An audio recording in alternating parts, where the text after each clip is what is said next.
같이 좀 생각을 정리를 좀 해보겠습니다. 지난 한 주 동안 여러분들이 새벽에 혹은 제가 보내드린 영상을 계속 따라오셨다면 조금 더 쉽고, 그러지 않으셨더라도 오늘 이야기는 그렇게 복잡한 이야기가 아니라서 조금 집중해서 보시면 오늘 우리에게 던지는 이야기들을 좀 찾을 수 있을 것 같은데, 이 5번째 표적이 놓인 위치가 되게 재밌다라는 겁니다. 첫 번째 포인트는 뭐냐면, 이 5번째 물 위를 걸어오셔서 풍랑을 잔잔케 하신 예수님의 이 5번째 표적을 오병이어 사건과 비슷하게 다른 복음서도 얘기한다는 거예요. 그게 첫 번째 우리가 주목해야 돼요. 그러면 각각의 복음서가 같은 얘기를 한다라고 말할 때, 그 같은 얘기를 만약에 조금 다른 각도에서 얘기를 하고 있다 그러면, 우리가 만약에 마태를 읽을 때는 마태는 뭔 얘기를 하려고 하는 거지, 마가는 뭔 얘기를 하는 거지, 요한은 무슨 얘기를 하려고 하는 건지 차이를 좀 찾아서 그 복음서가 얘기하려고 하는 핵심들을 따라가 줄 필요가 있다라는 겁니다. 근데 재밌는 거는 마태하고 마가하고 요한이 확연히 다른 거예요. 확연히 다른 건 뭐냐면, 마태에서는 어떤 장면이 들어가냐면, 예수님이 물 위를 걸어오셔가지고 제자들이 풍랑을 만나서 막 고생하고 물 퍼내고 막 그러는데, 예수님이 찾아오셔가지고 제자들이 너무 환영하는 거죠. 근데 그 중에 대표되는 존재가 누구냐면 베드로인데, 베드로가 그걸 보고서 와, 너무 신났어, 너무 좋아. 그래가지고 무슨 짓을 해요? 바다 위로 뛰어드는 거예요. 예수님, 나도 걷고 싶어요, 예수님처럼. 이래가지고 가다가 물에 빠진단 말이에요. 이 장면이 마가에도 없고 요한에도 없는데 마태에는 있어요. 그럼 베드로로 대표되는 이 장면, 베드로의 실수, 베드로의 잘못을 얘기할 때 마태가 강조하려고 하는 포인트는 뭐냐면, 베드로를 대표로 해서 그들이 얼마나 믿음이 없는가에 대한 얘기를 하려고 하는. 그러니까 베드로를 향해서 예수님이 꾸짖죠. 믿음이 없는 사람아, 왜 의심했냐 이거죠. 그 얘기가 들어가요. 꾸짖는 얘기가 들어가요. 마가는 조금 달라요. 마가는 예수님이 꾸짖는 거는 나오는데 베드로로 대표되는 그 얘기는 빠졌고, 마가에는 뭐가 나오냐면, 오히려 그 사건 마무리에 마가가 뭘 소개하냐면, 제자들이 스스로 풍랑에서 막 아둥바둥 하다가 예수님이 와가지고 풍랑이 잔잔해지고 난 다음에 제자들이 마음속에 무슨 생각을 했다라고 표현하냐면, 바로 얼마 전에 예수님이 놀라운 표적, 그러니까 오병이어로 5,000명을 먹이는 놀라운 일을 했는데, 그 능력의 예수님을 우리가 벌써 잊어버렸구나, 우리가 참 믿음이 없구나, 너무 어리석구나, 이 마음을 가졌다라는 얘기를 던진답니다. 그러니까 마태와 마가는 조금 다른 얘기를 가지고 얘기하지만 둘이 똑같은 게 뭐냐면, 어쨌든 제자들이 믿음이 없는, 예수님을 온전히 신뢰하지 못한 것을 지적하고 있다라는 거예요. 그런 면에서 같아요. 근데 요한은 우리가 아까 준섭 형제님 읽었고 여러분들이 쭉 보셨는데, 한번 보세요. 어디에도 예수님도 제자들을 꾸짖었다라는 장면이 없고, 또 하나 재밌는 거는 마태와 마가에서는 예수님이 제자들을 등 떠밀어 가지고 배 타고 건너가라 이렇게 되어 있는데, 요한에는 보면 그 얘기가 없고 제자들이 스스로 건너가는 거예요. 그리고 풍랑을 만나서 애를 쓰고 고생하고 당황했다는 말이 없어요. 오히려 요한에는 뭐가 나오냐면, 제자들이 어둡고 예수님도 안 오고 그런 상황들 속에서도 제자들이 어떻게 해요? 씩씩하게 심리나 배를 저어서 갔다라고 얘기를 하는 거예요. 풍랑 가운데서도 그들은 사실은 본디 어부인 사람들이 많았고, 갈릴리 바닥에서 잔뼈가 굵었기 때문에 그들은 그 일들을 돌파하고 꽤 멀리 갔다라고 얘기를 하는 거예요. 그러니까 요한복음이 얘기하는 제자들의 모습은 믿음이 없고 야단을 맞아야 될 그런 존재, 그 메시지를 전하려고 하지 않는다는 거지요. 자, 이게 마태, 마가와 요한이 되게 큰 차이. 그럼 요한은 무슨 얘기를 하려고 하는 거냐라고 질문을 해야 된다는 거죠. 자, 우리의 삶으로 결국 가져가 보면 이런 겁니다. 여러분들 한번 생각을 해보세요. 여러분들의 삶에 어떤 경우는 분명히 여러분들이 하나님 앞에 아니면 여러분들이 삶 속에서 여러분들이 믿음이 없거나 잘못했거나 흔들렸거나 해서 원인이 여러분들에게 있어서 문제가 생기는 일들이 있을 수 있어요. 그죠? 그럴 때는 어떻게 해요? 문제가 딱 생겼을 때 우리가 어디로 가야 되냐면 내가 뭘 잘못했는가를 들여다보는 것 좋아요. 그건 되게 필요한 거예요. 그래서 우리가 말씀을 통해서라든지 혹은 신앙생활을 하다가 이게 내가 잘못했구나, 내가 믿음이 없어서 이렇구나, 자기를 돌아보고 회개하고 정신을 차리고 다시 가는 것, 때로는 성경이 우리의 신앙생활에서 그런 순간이 되게 중요하게 우리의 삶을 끌고 가고 신앙을 만들어가는데 되게 도움이 될 수 있어요. 그런데 뭐가 문제냐면, 저를 포함해서 많은 그리스도인들이 뭐가 문제냐면 이게 문제예요. 우리들의 삶에서 어떤 경우는, 그리고 사실 제법 많은 경우는 내가 문제가 있어서 내 삶에 엉클어지지 않는 일들이 제법 많단 말이에요. 난 잘못한 게 없어요. 나는 최선을 다했어요. 나는 오히려 떳떳해. 그럼에도 불구하고 내 인생 가운데 풍랑이 일어날 수도 있단 말이에요. 그런데 많은 크리스찬은, 특히 교회 안에서 익숙하게 자란 저 같은 사람은 무슨 문제가 생기면 무조건 어디로 가요? 내가 뭘 잘못했나? 하나님이 또 치셨나? 그래갖고 자기를 그냥 쥐잡듯이 뒤지는 거야. 하나님도 나를 쥐잡듯이 뒤지지 않는데 내가 나를 쥐잡듯이 뒤지는 거야. 그래가지고 내 앞에 놓인 풍랑도 힘든데 그게 더 힘든 게 아니라 그 풍랑이 나 때문인가 보다 생각해갖고 죄책감으로 기울어지고 막 쪼그라들고 힘들어하는 게 사실은 그리스도인들이 훨씬 더 자기의 삶을 어렵게 만들 때가 많단 말이에요. 근데 오늘 요한복음은 우리에게 이 얘기를 하는 거예요. 아닐 수도 있어. 그러니까 맨날 너희들의 삶에 어려움이 생기고 뭔가 돌에 걸려서 넘어지고 답답한 일이 생겼을 때 맨날 여기로 가지 마. 무조건 니네가 잘못한 걸 찾으려고 하지 마라고 얘기하는 거예요. 아시겠어요, 여러분? 여러분들 너무 쥐잡듯이 잡지 마세요. 괜찮아요. 여러분들 잘못 안 했을 수도 있어요.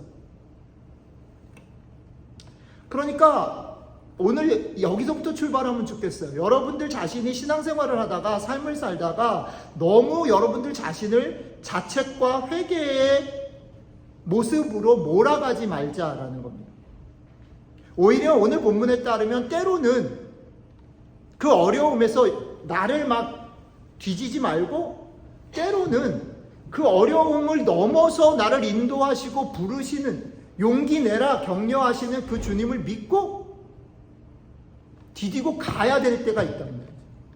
그래서 제가 지난주부터 쭉 우리가 오병이어 묵상하면서 쭉 이어서 얘기했던 게 뭐냐면, 신앙이라는 것은 우리의 잘못을 지적하는 면도 있지만 오히려 우리가 여태까지 디뎠던 그 자리 넘어 새로운 자리로 우리를 부르셔서 마치 풍랑이는 바다로 우리를 부르시고 더 깊은 바다로 그 파도를 탈 수 있는 자리로 우리를 부르시는 것일 때도 있다. 그렇다면 그럴 때는 오히려 용기를 내서 걸어가야 할 필요가 있다.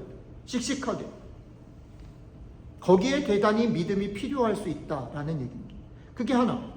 자, 그 다음에 또 하나는, 그게 이제 다른 복음서랑 비교했을 때 살펴봐야 될 점이면, 또 하나 이 5번째 표적이 서 있는 되게 재밌는 컨텍스트가 뭐냐면, 정황이 뭐냐면, 이 얘기는 4번째 표적, 지난주에 우리가 묵상했던 오병이어 사건하고 붙어 있어요.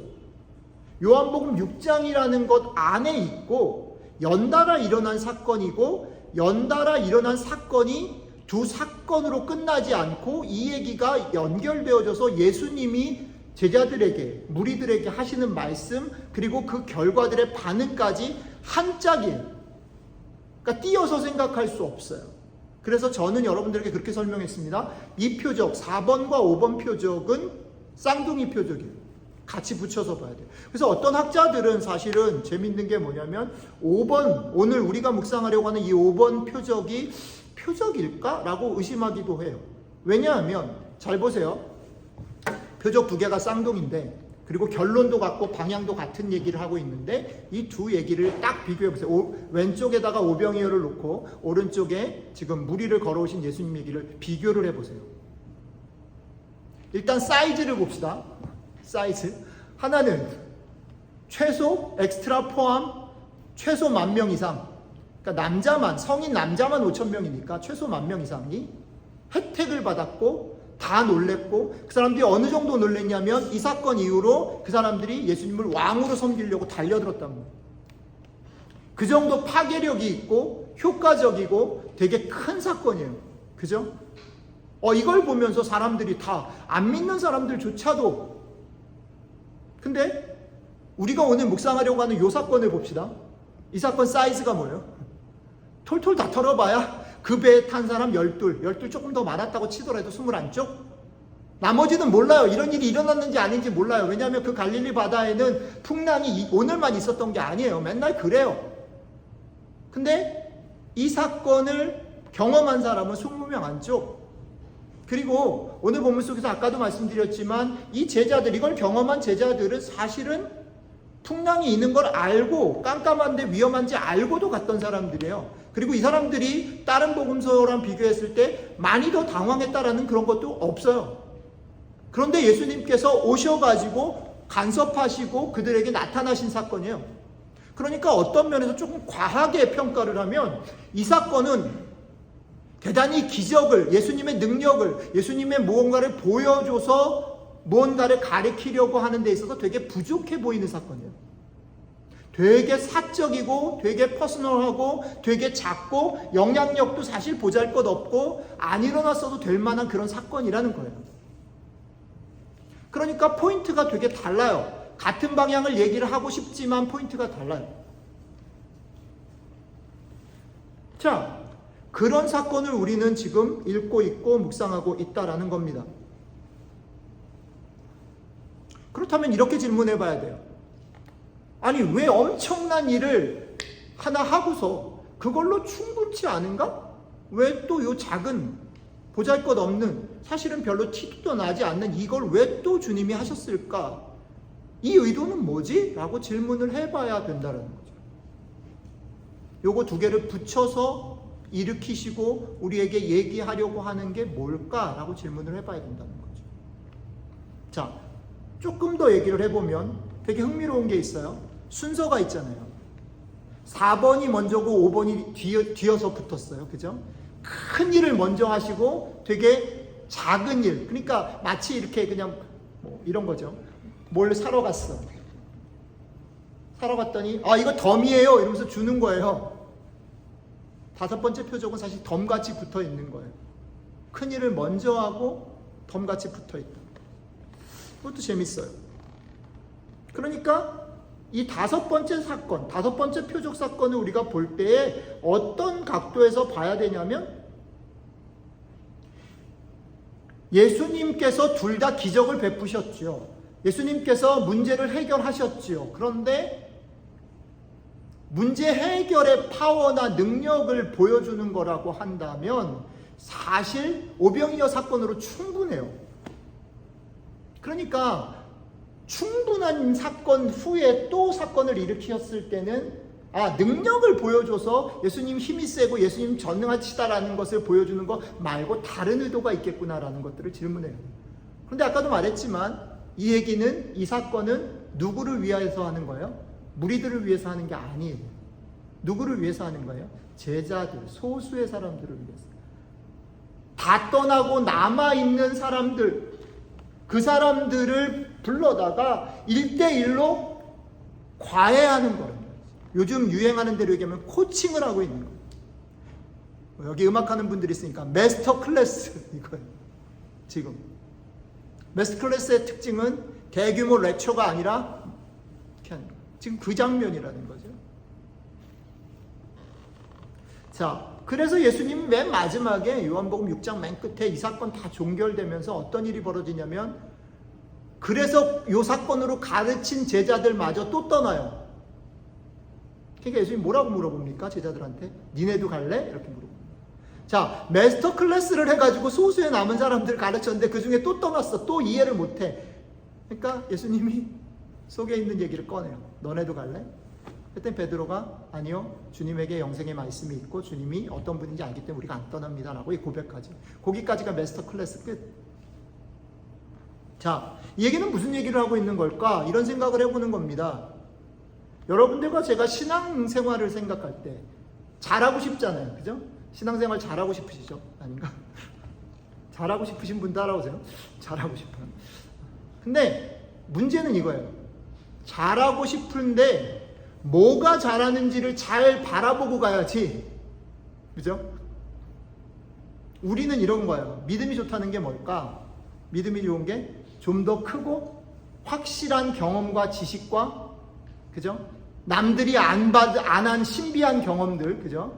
그게 은사가 됐든 뭐가 됐든, 혹은 내가 성경을 읽고 너무 감격스럽게 깨달은 어떤 것들, 그리고 내 삶을 하나님께서 간섭하시고 인도하셨던 그런 누구에게나 간증할 수 있는 그런 것들이 많으면 많을수록 좋다, 내 신앙이 좋다라고 생각하고 그걸 소망해요.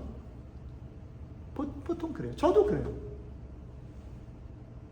제가 오늘 또 징크스를 예배 시간 전에 느끼면서 또 생각을 했는데, 저희 교회가 결정을 하나 했거든요.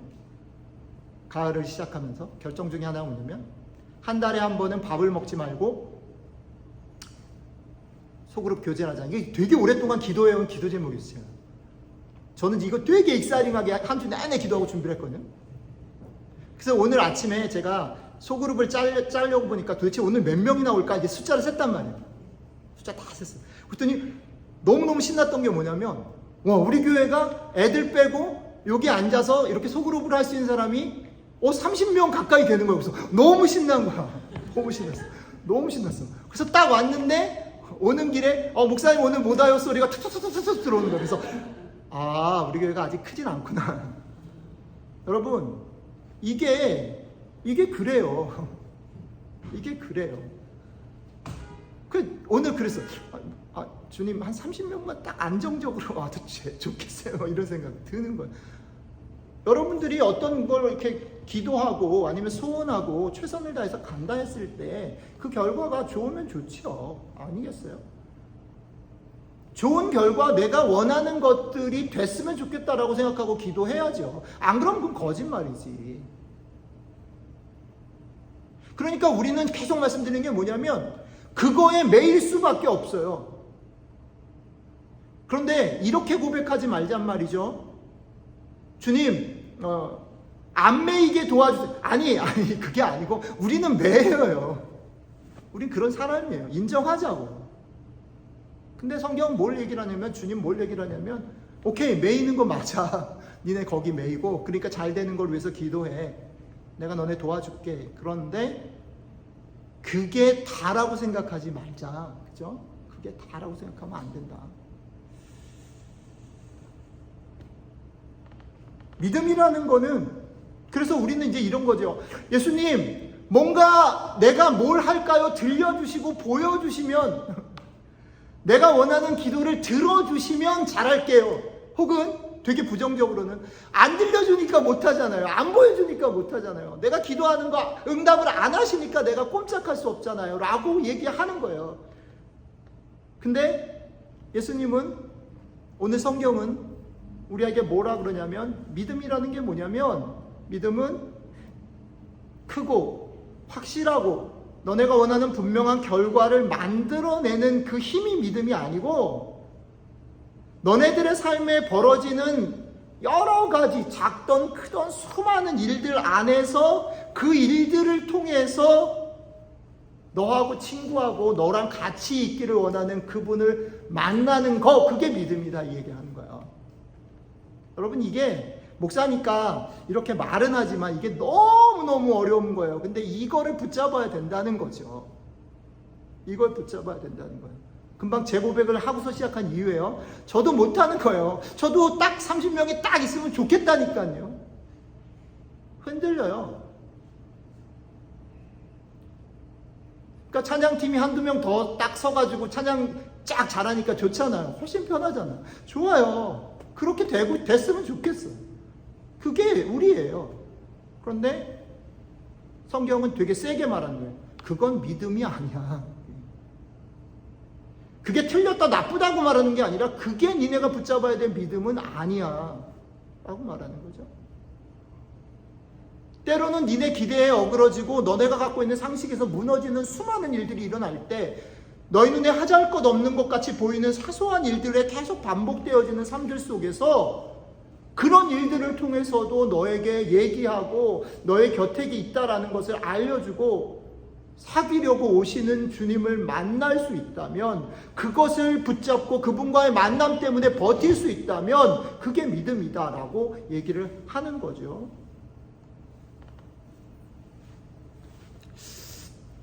오늘 사건 속에서 또 주목해야 될 게 뭐냐면 예수님이 오셨잖아요, 제자들에게. 근데 여러분들 안 이상하게 보셨는지 모르겠지만 저는 되게 그걸 읽다가 이상하게 봤어요. 뭐 이상하게 봤냐면 제자들이 열심히 노를 젓고 가고 있는데 예수님이 저기서 오셨거든요. 그러면 예수님이 저기서 오셨을 때 그것을 보고 제자들의 반응이 뭐여야 될까라고 생각할 때 우리는 보통 그러잖아요. 기도하다가 예수님을 만났어요. 우리가 뭔가를 막 가지고 이제 열심히 하고 있는데 예수님의 그런 모습이 딱 흔적이 보여. 그러면 우리의 반응은 뭘까? 할렐루야 막 이랬겠지. 근데 성경 그렇게 얘기하지 않고 제자들이 예수님 때문에 놀랍고 더 두려워했다 이렇게. 앞에 두려워했다는 말이 없으니까 이건 더 강조야 사실은. 예수님 보고 두려워했어요. 왜 그랬을까요? 이 말 되게 웃기잖아요. 예수님이 자기네들 도우러 왔는데 그 도우러 온 예수님 보고 두려워하기 시작했어요. 왜 그랬을까요? 그건 왜 그러냐면 제자들이 그 장소에 예수님이 올 거를 전혀 기대하지 못했기 때문에 그래요. 기대하지 못했기 때문에 저기서 오는 존재가 예수님인 걸 눈치채지 못하고 알아채지 못하고 그 다음에 뭐예요? 귀신인 걸로 보는 거지. 이게 순서가 되게 중요해요. 기대를 안 하니까 안 보이고 안 보이니까 예수님으로 안 보이니까 귀신인 거예요. 더 두려운 거죠.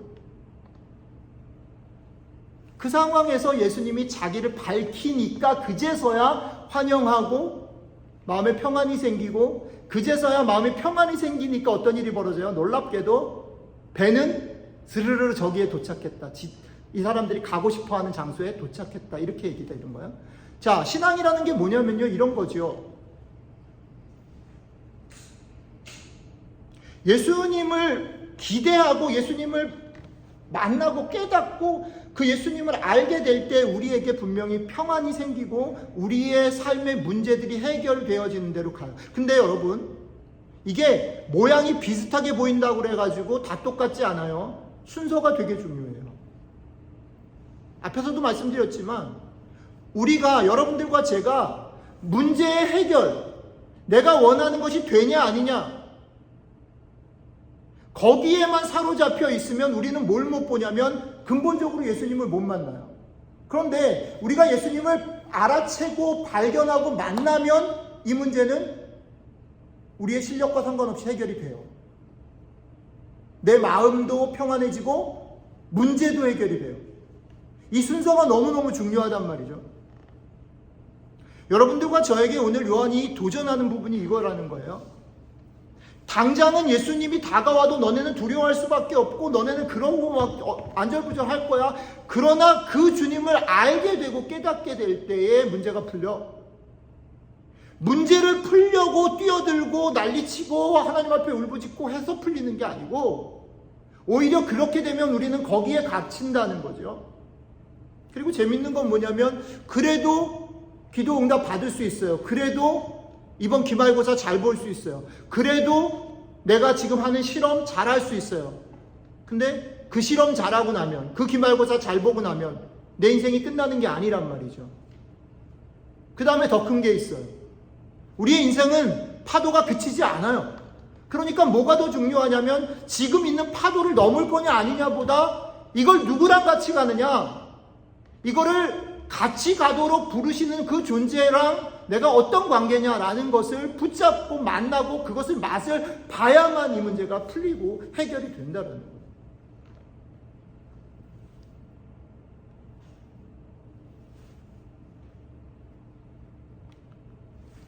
지금 내 인생에 닥친 그 파도가 내 인생 전부인 것처럼 보이고 우리는 그것 때문에 쩔쩔매요. 그래서 그게 해결됐으면 좋겠어요 라고 발동동 부르고 막 사람 쫓아다니고 막 그래요. 그러나 그래가지고는 급파도 하나 넘을 뿐인데, 만약 우리가 그런 일들을 통해서 그분을 알고 깨닫고 그분과 사귐을 가질 수 있다면, 당장에는 여전히 문제가 안 풀리는 듯이 보인다 할지라도 어떻게 해요? 결국 평안과 승리를 가질 수 있다. 이 부분에서 저는 목사로서 내가 믿음이 있나를 되게 많이 생각했어요. 제가 자주 말씀드리는데, 특히 오늘 설교를 하면서 이번 주에도 저희 교회 식구들 혹은 저희 새벽 예배 때마다 이제 기도해달라고 하는 분들의 기도 제목들이 막 날라오거든요. 기도를 하는데 이 말씀에 제가 딱 부딪혔어요. 제가 오늘 주일날 여러분들이 지금 닥친 문제들, 그것들을 예수님을 믿고 의지하시면 풀립니다라고 선언할 수 있나라는 질문을 저한테 하는 거예요. 근데 이게 왜 어렵냐면, 그렇게 딱 선언해버리면 좋지요. 할렐루야 이러고 그러고 막 우리끼리 그렇죠. 근데 그거는 어떤 위험이 있냐면, 지금 예수님이 얘기하려고 하는 포인트를 놓치게 되는 거예요. 무슨 얘기인지 아세요? 제가 저희 교회 안에서 어려서부터 저희 아버지한테 배운 것, 우리의 신앙은 그거였어요. 설교자가 믿습니다. 그리고 당신들 예수님 믿으세요. 그러면 당신의 문제들이 해결되어지고 모든 어려움들을 주님이 갚으실 겁니다. 이렇게 선포했어요. 근데 이제 그렇게 못하겠어요, 저는. 왜요? 못하겠는 상황 속에서 제가 저 자신에게 질문했어요. 내가 혹시 믿음이 없는 목사는 아닐까? 근데요, 오늘 성경은 분명히 얘기합니다.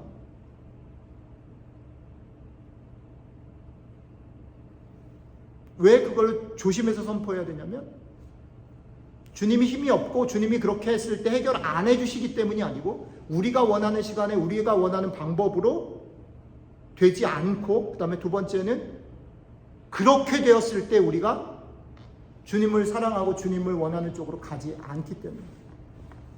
여러분, 여기를 되게 마음에, 여러분들의 삶에 정말 많이 질문해보고 도전해 보시기를 바라요. 나는 정말 뭘 원하고 뭘 좋아하는, 난 무엇을 기대하면서 주님을 믿는가. 제가 여러분들 묵상을 나눔을 위한 질문 마지막에 4가지로 적용을 써드렸어요. 그 얘기 좀 정리하면서 오늘 얘기를 맺으면 좋을 것 같아요.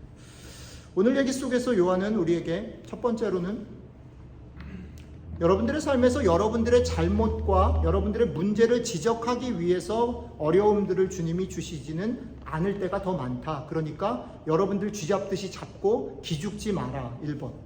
절대 기죽지 마세요. 이번 한 주. 어떤 경우는 깊게 여러분들이 잘못한 것을 하나님 앞에 회개해야 될 때가 있지만, 그 회개는 그렇게 자주 하는 게 아니에요. 오히려 여러분들의 인생 가운데 훨씬 더 많은 경우는 주님이 더 새로운 곳으로 부르시는, 그러니까 그때는 용기 있게 믿음으로 나아가시는 게 맞아요. 두 번째는, 그렇기 때문에 여러분들의 삶에 어제까지 없었던, 새롭게 왔기 때문에 도전되어지고 두려운 어떤 상황들이 놓여질 때, 그게 내가 잘했든 잘못했든 상관없이 여러분들의 삶에 돌파하기 쉽지 않은 문제들 앞에 놓여졌을 때, 여러분 절대 놀라거나 주춤하지 마세요. 왜요? 여러분들을 그렇게 부르신, 그곳으로 부르신 분이 주님이시기 때문에. 세 번째, 여기가 되게 키인데, 그럼 어떻게 넘어갈 거냐? 어떻게 갈 거냐? 문제를 바라보지 마시고 그 문제를 통해서 오시고 사귀기를 원하시고 사랑하기를 원하시는 그분을 제발 만나시면 좋겠어요. 제발.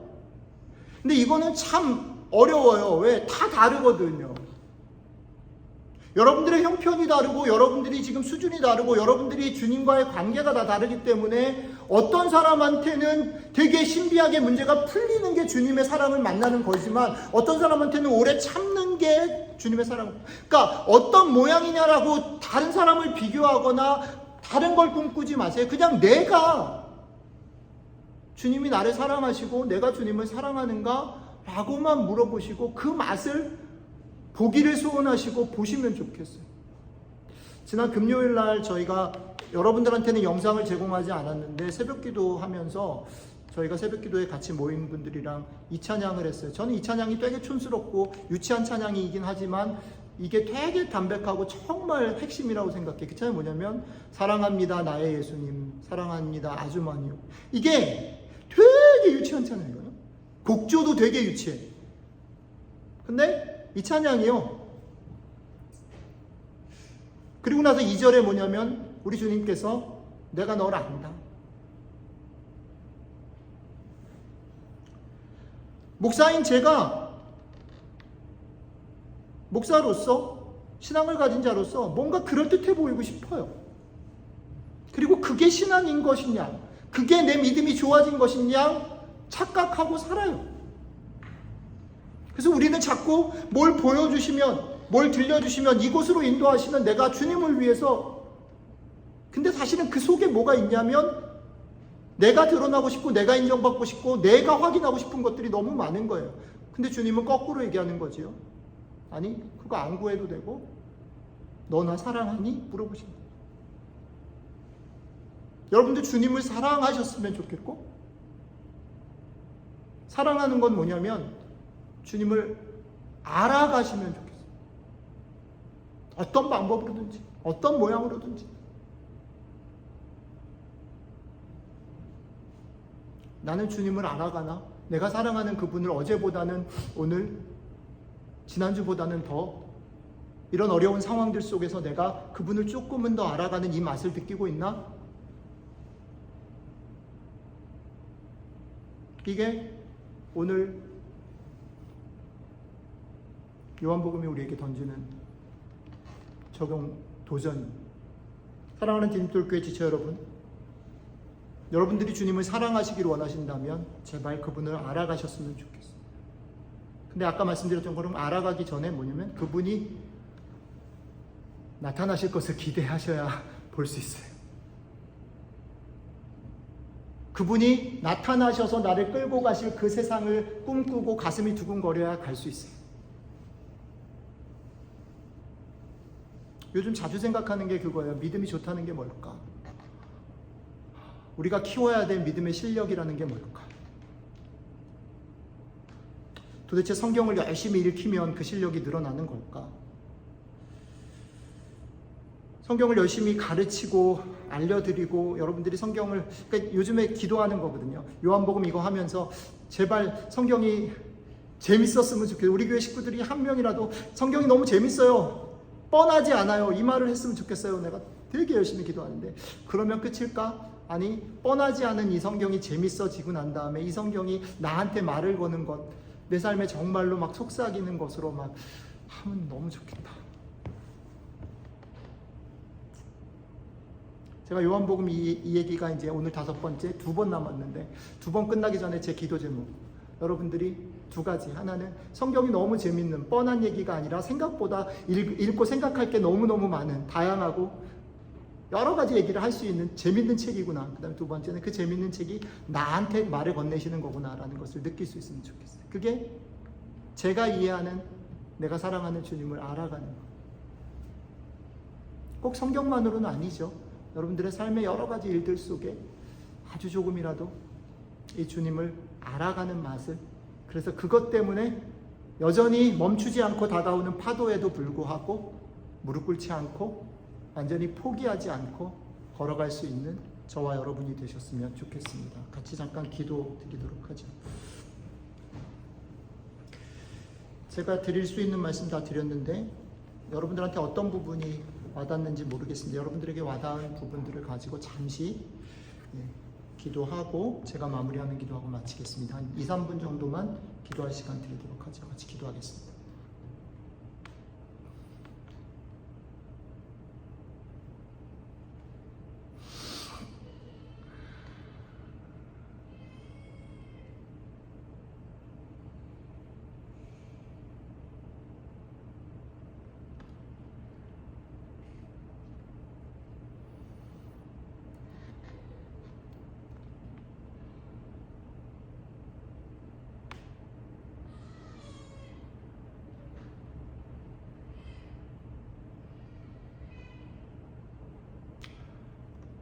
주님, 너희도 가려느냐라고 물으시는 주님, 너희를 사랑하기 위해 지금 너희를 부르는 내 목소리를 듣고 있니? 사랑하는 나를 더 알고 싶니? 물으시는 주님. 우리가 어떤 모습이든지 우리들의 삶에서 그렇게 다가오시는 주님을 기대하기를 원하고 깨닫고 알고 사귀